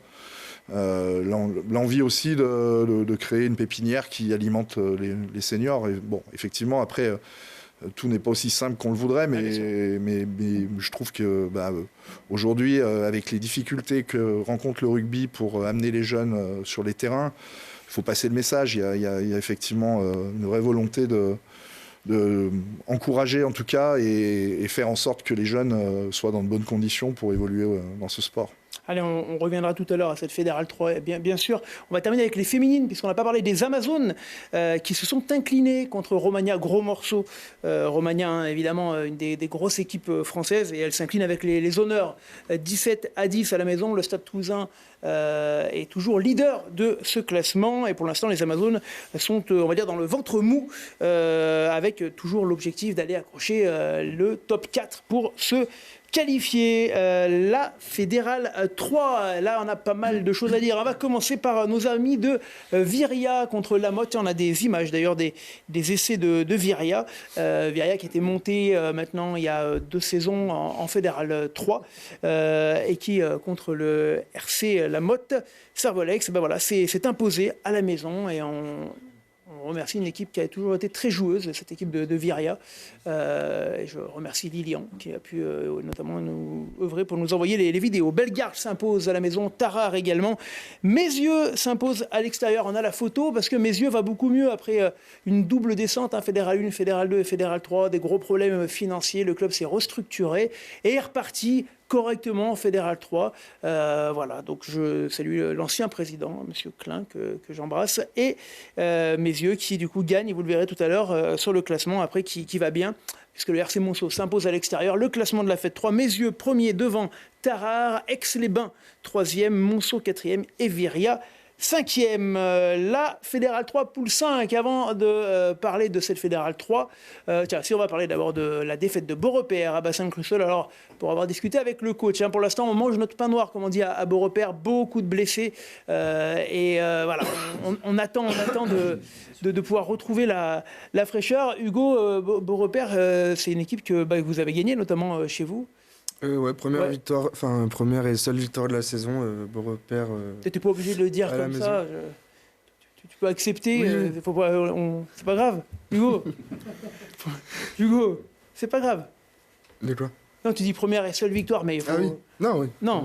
Pour l'instant. Ouais. Ah, pour l'instant, ça c'est bon. Parce que Bibi, c'était une belle victoire qui a fait du bien. Oui, c'était une belle victoire. C'est vrai qu'on n'avait pas de repère en Fédéral 3 et de gagner un match à la maison, on était passé près quelques fois, donc ça nous a récompensé un peu du travail qu'on faisait. Donc c'est pour ça que cette victoire contre Beaurepaire, elle a fait du bien. Oui. Hugo, toi, tu es un vrai enfant. Alors, je ne peux pas dire de Volnavé-Visil, ou de Visil-Volnavé, parce que du coup, c'était un club qui s'est rejoint il y a quelques saisons. Ça fait quoi, 3 En jeune, ça fait un petit moment, ça doit faire une dizaine d'années. Donc tu étais déjà dans l'entente chez les jeunes à Visil, à l'école de rugby. Ouais. Et j'ai fait les juniors avec l'entente Volnavé-Visil. Donc on peut avoir le tableau de Hugo. Toi, Hugo, formé à Visil. Première licence à Visil, fidèle à ton club. Ouais. Après... vas-y, explique-nous un petit peu ton parcours. Après, je suis allé à Pont-Clé parce qu'il y avait une entente Visil-Pont-Clé en jeune. Du coup, je suis allé à Pont-Clé pour les moins de 16. Et après, revenu à Visil en junior avec l'entente Volnavé-Visil. Une entente entre 2 clubs qui n'était pas forcément attendue, parce que c'était pas 2 clubs hyper amis sur l'équipe 1. C'est surtout les jeunes qui ont fait que du coup ils montaient en senior, les jeunes montaient en senior. Et du coup, ils étaient dispatchés alors qu'ils voulaient continuer à jouer ensemble. Donc c'est vraiment ça qui a fait que... Donc toi, tu étais plutôt pour ce genre de rapprochement? Ouais, carrément. Bibi, toi qui es arrivé du coup après, est-ce que tu sens une unité finalement dans cet ensemble Alors moi j'ai déjà eu une expérience un peu des fusions, puisque j'avais entraîné le SOA à l'époque où ils avaient donc avec Albertville ils avaient fait fusion aussi. Il y avait d'un côté une culture d'Albertville, de l'autre Ugine qui n'était pas forcément la même, avec une rivalité aussi. Et là c'est vrai que ça fait 3 ans maintenant, 4 ans 3 ans. Voilà. Moi j'avoue qu'il y a 2 identités qui cohabitent bien. Je trouve que c'est un territoire de rugby qui s'élargit et qui doit exister en Fédéral 3 à terme. Ouais. Alors bon, là on est un peu en difficulté parce que on n'a peut-être pas mesuré, on n'avait pas suffisamment de repères pour connaître l'exigence de Fédéral 3, mais en tout cas, je pense que c'est une intelligence aujourd'hui de fusionner quand on rassemble les énergies. Mmh. Et c'est moderne comme pensée, on en parlait avec tous, on disait que les bassins, il fallait être capable de se rassembler comme vous l'avez fait. Et donc, je trouve carrément bête et inintelligent qu'il y ait des clubs qui vivent mal les uns à côté des autres, juste parce qu'ils ne se rassemblent pas, parce que les clochers font que. C'est difficile. Mais pourquoi être aussi conservateur quand à un moment donné, on porte l'identité d'un territoire? Pourquoi pas avoir une fusion? Quand on parle de Visy-Volnavé, moi, c'est très clair, c'est très fluide. Après, c'est pas forcément facile. Je suis obligé d'être en face de moi. Je regarde Brézin. Vous, il y avait une entente à l'époque chez les jeunes avec la BIBS. Vous êtes passé maintenant en entente avec la coach Saint-André, si je dis pas de bêtises, au niveau des jeunes. Mais c'est vrai qu'on s'est souvent demandé pourquoi les clubs comme Brézin, Silan, par exemple, qui sont des clubs à un même niveau avec des problématiques d'effectifs, n'arrivent pas à se rejoindre. C'est pas si facile que ça. Robin. Bibi l'a dit, hein, c'est des guerres de clochers. Hein. Ouais. Enfin, moi, j'en entends parler depuis des années, même avant de parler de la Bibs, elle existe depuis... voilà, moi, je suis arrivé à ISO. ISO était tout seul en jeune, on a basculé l'année d'après, donc c'était en 2001, 2002. Et aujourd'hui, j'ai fait partie de l'aventure où ISO, on a connu un peu la descente aux enfers. Et là, aujourd'hui, ça se remonte. Et on le voit, ça se remonte, comme on disait tout à l'heure, avec des anciens du club qui reviennent. On arrive à avoir quelques jeunes côté d'ISO qui montent, mais nous, quand on parle de Brézin, on a beaucoup on a quoi, une quinzaine, vingtaine de licences sur les moins de 6, moins de 8. Et en fait, après, ça s'arrête. Eh oui. Donc c'est un par-ci, un par-là, et on n'arrive pas à avoir on n'a pas de vision sur. Eh oui, mais il peut y avoir un avenir pour les clubs de R3, pour les villages, comme on les avait quand on était jeunes. Est-ce que ces villages encore, ils peuvent seuls c'est une question que je veux vous poser à tous, mais il y a déjà eu beaucoup de tri qui a été fait, honnêtement, il y en a un paquet qui n'existe plus. Enfin, ce qu'on appelait la 3e et la 4e série. Aujourd'hui, il n'y a plus de petits matchs nous, dans nos séries. Enfin, je veux dire, il y a eu une époque où quand on jouait en 3e, 4e, il y avait des clubs qui étaient quand même beaucoup plus bas en termes de niveau. Ouais. Je pense qu'aujourd'hui, il y a une homogénéité qui s'est faite du fait que les clubs les plus faibles, en fait, ils ont été éliminés d'eux-mêmes parce qu'ils n'y arrivaient plus. Et là, on est plus sur un niveau, à l'époque, qui était première, 2e série en R3. Ouais, les niveaux sont tous un peu montés. Je pense que ça, c'est quand même beaucoup... moi, j'ai connu le début en 4e série. Tout ça, c'était pas pareil. Ah non, ça n'a rien à voir. Le niveau, c'est... Enfin, moi, je trouve que ça a beaucoup changé. Vous confirmez aussi là-bas Ça a bien évolué. Oui, pareil, c'est vrai. Après, nous, on a connu la fusion, de toute façon, en 2006, donc voilà. Sinon, aujourd'hui, on n'aurait plus de rugby chez nous. Donc, fusion chez les jeunes, tu veux dire? Non, je parle même en senior, parce que l'USAM, au final, c'est la fusion de la Rivière et de l'Albingue, quoi. Et pourtant, quand tu parles de la Rivière et l'Albingue, tu as juste l'Isère qui passe au milieu, quoi. Donc, c'était vraiment 2 clubs ennemis, au final. Voilà, dans l'adversité, tu dis ennemi, parce qu'aujourd'hui, tu n'as pas le choix, sinon tu n'aurais plus rien, quoi. Donc, on va repasser à la Fédérale 3, du coup. On vous a dit Beau Repère qui s'incline donc à Bassin-Cresol, Renage qui s'incline à Tournon. On a les images des Renageois, normalement. Petites images des Renageois. Est-ce qu'elles arrivent? Voilà, super, elles sont là. En déplacement du côté de Tournon. Renage-Rive, alors c'est une entente qui est un peu plus vieille. Je crois que ça date des années 70, si je m'abuse, entre Renage et Rive. Tournon. Oui, t'as un tournant aussi, c'est une entente aussi. C'est vrai qu'on commence à avoir beaucoup de clubs de bassin. Voilà, donc les Renageois qui s'inclinent du côté de Tournon. Tournon qui fait partie des grosses équipes de cette Fédérale 3 avec l'ambition de revenir en Fédérale 2 dans laquelle ils étaient il y a encore 2 saisons assez rapidement. Voilà, on va avoir un dernier essai pour Tournon. Et puis on va passer à la suite. Ouais, super. Merci. Kill. Allez, après tu peux enchaîner. Super. Voilà, on revient sur les résultats donc, de cette Fédérale 3 et puis on arrive à Ampuis qui s'impose du côté de l'Asmida pour Ampuis qui fait un super début de saison. D'ailleurs, il sera avec nous, le coach, la semaine prochaine, Pierre-François Mergoel, et on le salue. S'il nous regarde, il sera avec nous la semaine prochaine pour parler de l'énorme début de saison de Ampuis.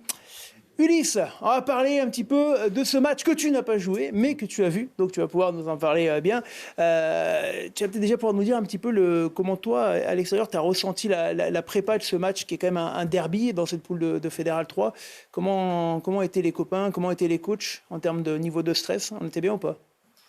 Pour être franc, je n'étais pas aux entraînements, donc difficile de juger le mercredi et le vendredi, mais après sur le groupe WhatsApp qu'on a créé et les messages des coachs, la principale idée c'était d'être sérieux, donc je pense que ça s'est quand même plutôt bien passé sur les entraînements. Il y a eu quelques petits couacs de météo, mais non, un match sérieux, un derby, on connaissait l'enjeu. Ça faisait un moment qu'on n'avait pas rencontré Visil-Volnavé. C'est toujours un peu des matchs, les derbys, Benoît, qui sont intéressants à jouer. Est-ce qu'on les prépare différemment ou pas? Alors, autant que faire se peut, on essaye d'éviter de les préparer différemment, parce qu'après...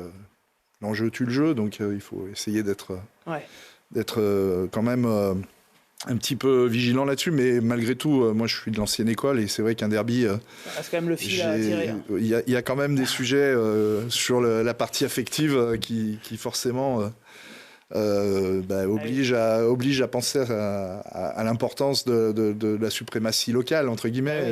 Après, partagé en face ou pas ça, Hugo? On l'a préparé comme un derby ou comme un match de championnat normal? Comme un derby, ouais. Comme un derby, ouais. Bibi, pareil. C'était un fil conducteur. C'est sûr que quand on joue des matchs contre les voisins, il y a une rivalité qui est liée au territoire aussi, comme je disais. Donc c'est vrai qu'un derby, ça reste un derby de toute façon. Alors un derby, pareil que chez vous à l'Albinque, sous la pluie. On va voir la première mi-temps et on va en discuter. Bibi, garde la parole. Parle-nous un petit peu de ce début de match. Comment tu as senti ton équipe sur le terrain? Comment tu les as vus rentrer? Alors, on fait une très mauvaise entame de match. Que t'expliques comment alors? Moi, je pense qu'on est très sanctionné ces derniers temps, et moi, ce qu'on essaye de faire à l'entraînement, c'est de retrouver de la discipline. Et je pense que dans la tête des joueurs, c'est pas toujours très clair. Arriver à retrouver de la maîtrise, de la discipline quelque part, ça vient des fois à l'encontre de l'engagement et puis de l'agressivité qu'on peut mettre. Et je trouve qu'on a fait une entame de match avec un manque d'agressivité flagrant, avec une maladresse sur la stratégie par rapport à la pluie qui arrivait, avec une volonté de jouer trop large, sous pression quelquefois, sans mettre trop de jeu au pied ou avec un jeu au pied qui n'était pas très... Là, on voit un essai qu'on va rater au moment de l'aplatir. Ouais. Voilà. On n'a pas été très réaliste dans l'entame de match. Et les Cessinois, eux, par contre, ont joué parfaitement les quelques coups qu'ils avaient à jouer, avec un très bon jeu au pied. Ça nous a mis sous pression tout de suite, je dirais dans les 20 premières minutes. Et puis ensuite, on a relevé la tête. Et à ce moment-là, je dirais qu'on a été arbitré d'une façon un peu bizarre. L'arbitre n'a pas vu... comment dire?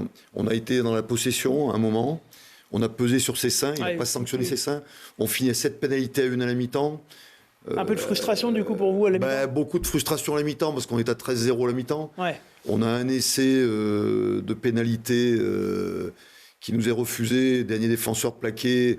On a des fautes flagrantes qui ne sont pas sifflées, on ne pouvait pas mettre de pénalité. Donc de la frustration, Bibi, pour vous à la mi-temps.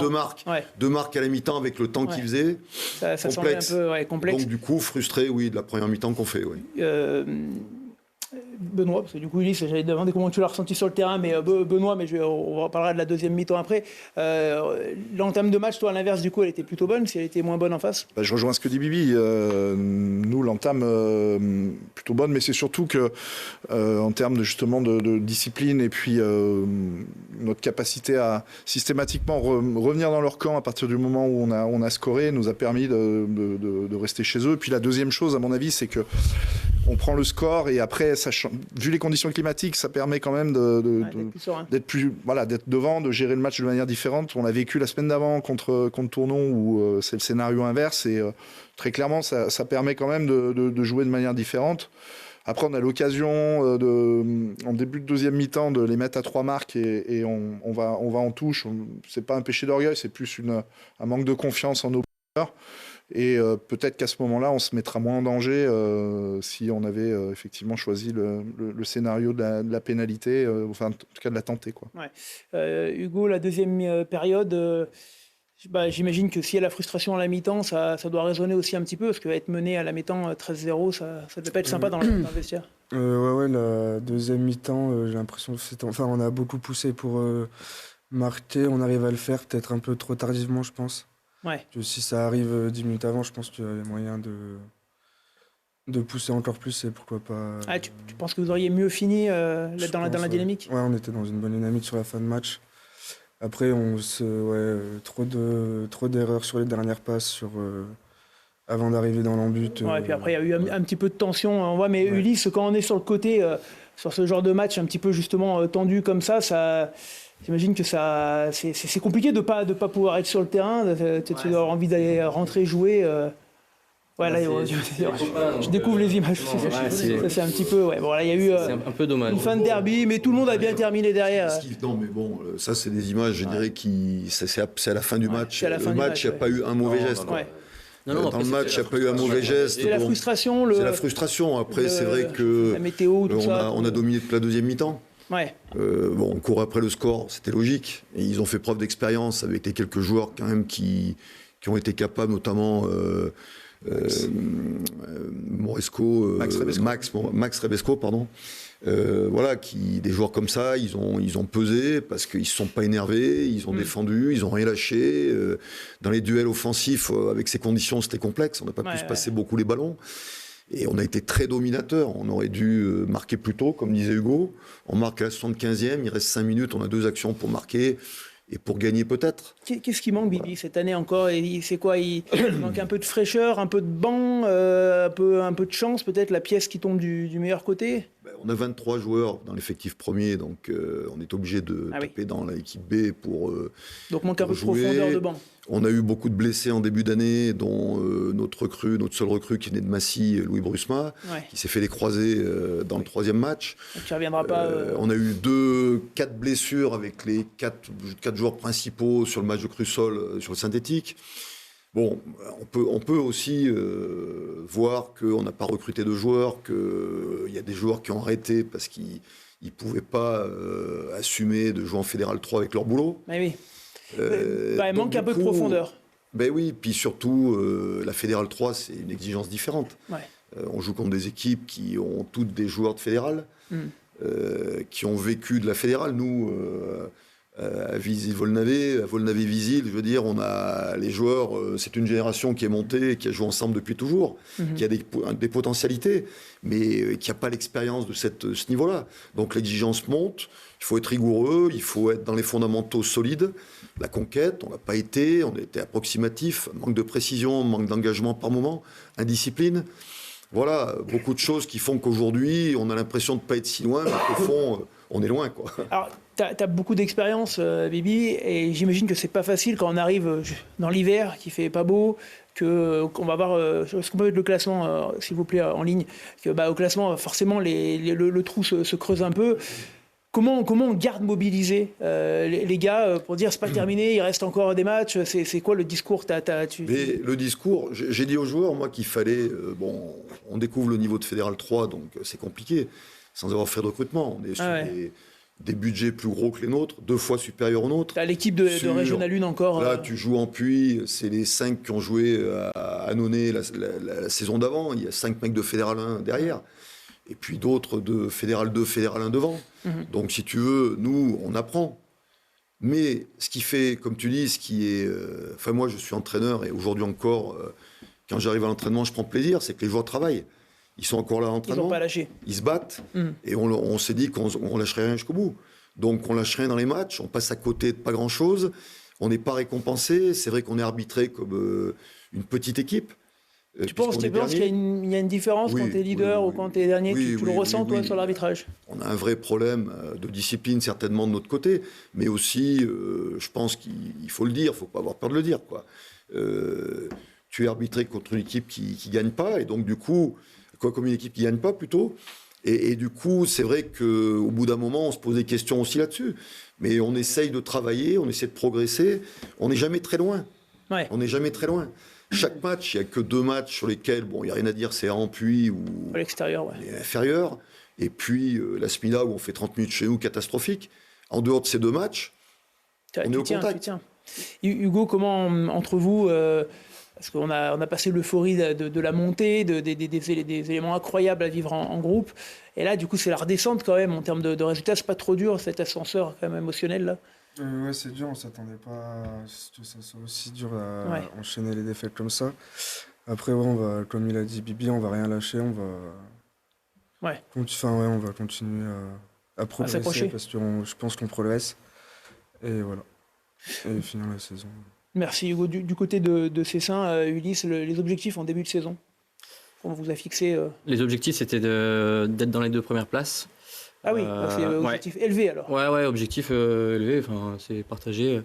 On s'est un petit peu ravisé avec les quelques contre-performances qu'on a fait. Dans une poule relevée? Dans une poule relevée, avec 2 gros cadors, Tournon et Ampuis, qui marchent très très bien. Donc là, c'est d'être dans les qualifiables. On va jouer match après match, se concentrer sur vraiment notre jeu et voilà. Non, même question, pour l'instant, tu penses que cet objectif d'être dans le top 4, on le voit, vous y êtes, il va falloir s'accrocher parce que c'est pas bien loin derrière, hein.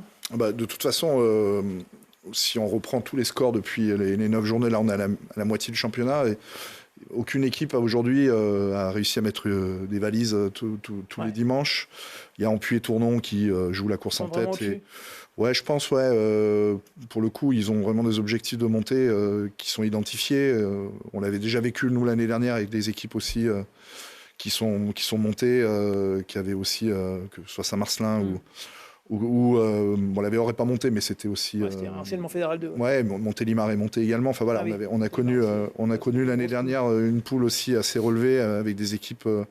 Qui ont joué la montée. Là, pour le coup, il n'y a pas débat. Mais après, sur les autres équipes, de toute façon, la marge, il y en a très peu. Et comme le disait tout à l'heure Bibi, on voit qu'aucune équipe va lâcher.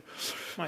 Ça va être un championnat qui va... On le savait dès le début de saison, on savait que ça allait être un championnat où tout le monde allait s'accrocher. Tous les dimanches, il y a des résultats où on voit Rodia qui a fait un très mauvais début de saison et qui aujourd'hui revient très fort.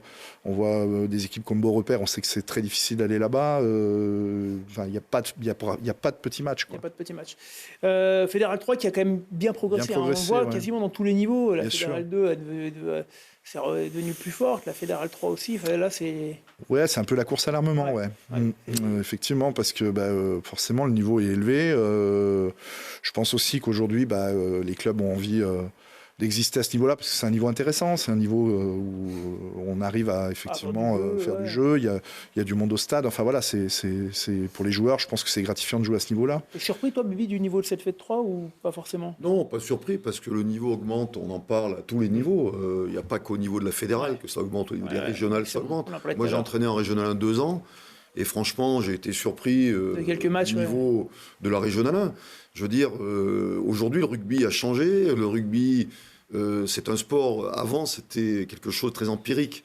Aujourd'hui, tu as des coachs qui sont bons de partout, qui travaillent bien de partout, les clubs travaillent bien de partout, à tous les niveaux. Et la fédérale, c'est très intéressant. C'est très intéressant, sauf que quand tu joues en fédérale, il faut être plus précis, il faut s'entraîner plus, il faut... Et la problématique, c'est que, comme disait Ben, il y a une course à l'armement qui se fait avec des mecs de fédérale, donc il faut pouvoir les accueillir. En termes de structure de club, et puis après, je veux dire, il y a des exigences qui font qu'à ce niveau-là, il y a des choses contre lesquelles tu peux... Les fondamentaux, tout simplement. Il faut avoir une bonne conquête, il faut être précis dans ce que tu fais, avoir un buteur. Des équipes de Fédéral 3 ont toutes ces profils-là. Nous, on découvre, comme disait Hugo, on progresse, parce que moi, ce qui m'intéresse, je disais aux joueurs, de toute façon, les joueurs qui vont jouer dans l'équipe sont là. Donc maintenant, il faut qu'on bosse pour progresser. Tu restes optimiste? Moi, je reste optimiste. Moi, si tu veux, être coach, pour moi, ça veut dire avoir des mecs à l'entraînement qui ont envie de progresser, qui ont envie de s'accrocher, qui ont envie d'aller chercher des matchs pour les gagner. Et si tu veux, mon équipe, aujourd'hui, je suis fier de ce que font les mecs. Parce qu'elle lâche pas. Elle lâche rien. Ils lâchent rien. Ils lâchent rien jusqu'au bout. On est au contact, mais de partout. Il n'y a que Ampuy qui nous a mis très vite loin. Mais pour le reste, chaque match, on aurait pu l'accrocher, soit avoir un bonus défensif, soit gagner.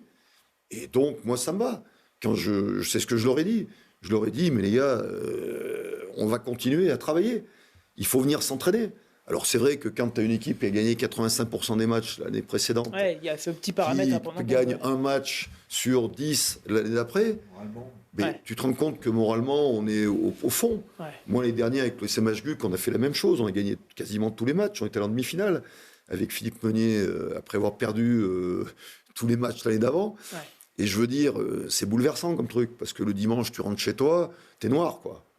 T'es noir, pas que sur le maillot, tu vois. Bien sûr. Et donc, du coup, moi, là où je tire mon chapeau, et si je peux faire passer un message aux joueurs et au club, parce qu'il y a des mecs qui se battent dans le club aussi, tu comprends. C'est un club qui bosse pour essayer de nous amener ce dont on a besoin, comme ils peuvent. Moi, je leur dis, continuons. Et puis, si c'est pas cette année, si c'est pas, on va progresser du contact de la Fédérale 3, et puis on va arriver à avancer. Et puis on y arrivera. Voilà, on sera content de ce qu'on a fait. C'est bien, Bibi, merci pour ton optimisme, ça fait plaisir à entendre, mais c'est aussi, j'imagine, pour vous, les joueurs, important d'avoir des coachs qui vous poussent malgré les saisons un petit peu compliquées, non, Hugo ? C'est très important de se sentir soutenu, que même si dans la défaite, on sent qu'on est quand même épaulé par le staff, par le club, tous les bénévoles, tout ça, c'est important pour tous les joueurs. Ok, merci beaucoup. On va passer à la Fédérale 1, puisqu'il n'y avait pas de Fédérale 2 ce week-end. Fédérale 1 avec pas mal de choses. On est allé d'abord du côté de Vinay, alors qui jouait contre Gruissant, votre voisin à l'Albin, qu'on allait les voir cette semaine s'entraîner. C'est Kylian qui a amené sa caméra du côté du Vieux-Melchior.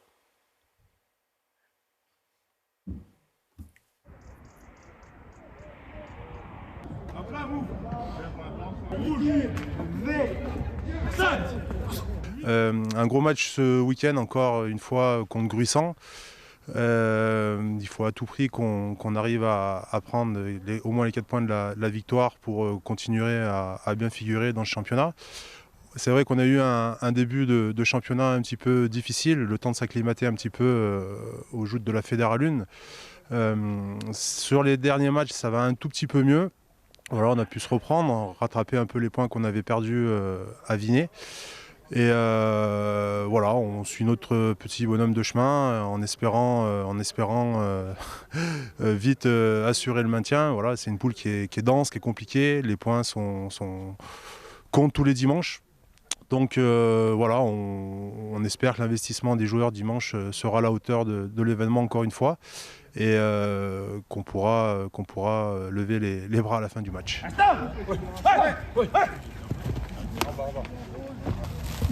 C'est bon, c'est bon.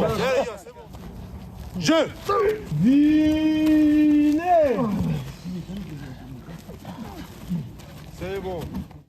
Une satisfaction et puis un honneur surtout, puisque nouveau président de ce groupe, un groupe de garçons qui font un boulot incroyable, qu'on n'imaginait certainement pas à cette place-là à ce moment de la saison. Un honneur surtout d'avoir affaire à des garçons qui ont une grande intelligence et qui ont su apprendre de chaque effort après chaque match et progresser même dans la difficulté. Et ils répondent présents et ça pour nous c'est un vrai moteur pour mes dirigeants, pour tout le club, pour les jeunes, pour tout le monde. Nos ambitions, eux, je sais qu'ils sauront aller jusqu'au bout avec le couteau entre les dents. Moi, je serais extrêmement satisfait d'une qualification parce que je sais qu'on a des lions au grand cœur qui sont capables d'y aller. Et j'ai confiance en eux et je sais qu'eux, ils ont confiance aussi. Dimanche, tu sais, c'est comme chaque dimanche, on découvre ces belles équipes qui sont en place depuis un certain temps, avec souvent des garçons qui sont bien étoffés et bien en place et qui maîtrisent leur rugby. Nous, on maîtrise le nôtre aussi et souvent, on doit s'adapter à des mecs plutôt costauds. Et c'est avec toujours autant de talent que mes garçons répondent présents. Et ça, c'est une vraie satisfaction parce qu'on découvre à chaque fois un groupe de frangins qui font le boulot, quoi. Et les Vinois qui, du coup, ont eu un petit peu de difficultés et qui n'arrivent pas à s'imposer. On a les images de la rencontre face à Gruissant. Défaite 22-17 avec toujours cette météo qu'on a tous vécue. Les Vinois qui s'accrochent quand même, hein, qui font un très bon championnat de Fédéral 1 pour une équipe promue. On pourra en avoir parlé notamment avec quelques joueurs d'Annonay. Ils ont été surpris, agréablement surpris par cette équipe qui a pas énormément recruté lors de son passage Fête 2, Fête 1 et qui s'accroche avec ses garçons et qui s'accroche même dans le haut de tableau. Voilà, donc petite défaite 22-17 à la maison. Sur les autres matchs, Berlétan qui va accrocher à Agde le match nul 19-19. Montmélian, et là aussi, une équipe qui était en Fédéral 2 il n'y a pas si longtemps et qui est montée en Fédéral 1 et qui là cartonne en Fédéral 1. Une très très belle surprise. Montmélian qui continue à monter dans un club très structuré. Il s'impose à l'extérieur 29-20 du côté du 15 du Coudon. Annonay s'impose à la maison contre Bellerid 19-13. Match nul 16 partout entre Saint-Jean-Royan et Nuit-Saint-Georges. On a eu tout à l'heure le coach Romain Vénia au téléphone en début d'émission et qui nous expliquait un petit peu les contours de ce match. Match nul à domicile pour cette équipe de Saint-Jean. Là aussi, promu il y a 2 saisons et qui fait tout pour s'accrocher dans ce championnat difficile. On verra tout à l'heure au classement. Il faut même mieux que s'accrocher. C'est une poule qui est devenue géographique. Elle n'était pas forcément au début, cette Fédéral 1, et qui s'est resserrée un petit peu. On va voir cet essai, puis après on va passer au match suivant. Parce que la belle surprise de cette poule, alors qu'on va voir l'essai arriver ici, c'est Annecy. Annecy qui, à l'extérieur, va chercher une victoire à Château-Renard, où il est toujours difficile d'aller jouer. 32-31 pour Annecy. Là, c'est vraiment une victoire qui lance définitivement la saison de Annecy. Pareil, montée il y a quelques années de Fête 2 en Fête 1, il n'y a pas si longtemps. Toutes des équipes d'ailleurs que tu as dû rencontrer avec Voiron, ça vit bien. Bah oui, et chaque année, il y en a une qui monte. Là, c'était Vinay. Avant, c'était Montmélian. Ça a été Saint-Jean-en-Royan aussi.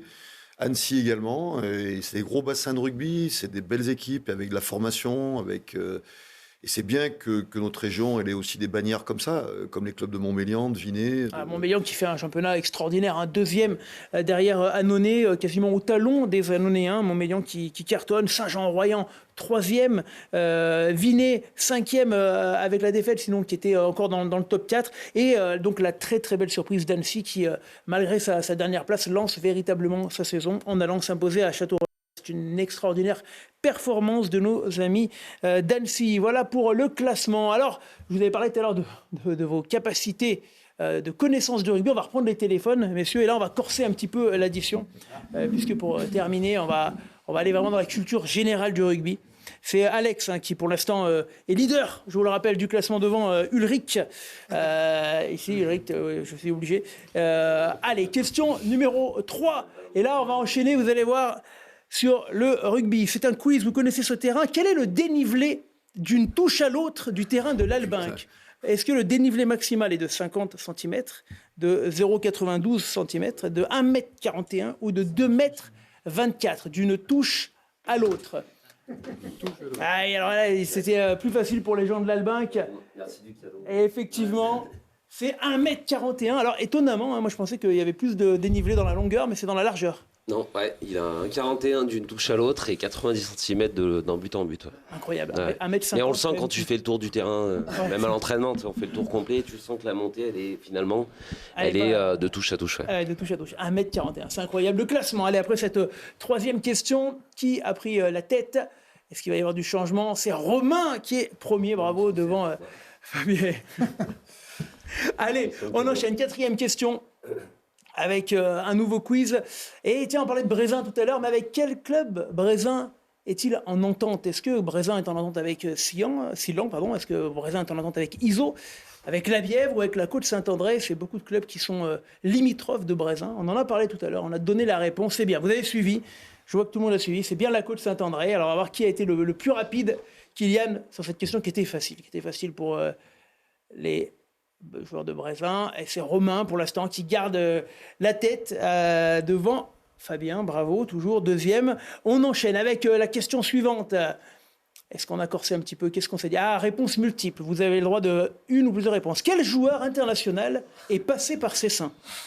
Alors, on a Olivier Brouzet, on a Ange Capozzo, on a Louis Bielbarré et on a Florine Corrodé-Anou. Plus de un joueur, je vous le dis, il y en a plus de un, qui a été international et passé par Cessin. Et effectivement, il y avait 3 joueurs, puisque uniquement Ange Capozzo n'est pas passé par Cessin, il est passé par Pont-de-Clé.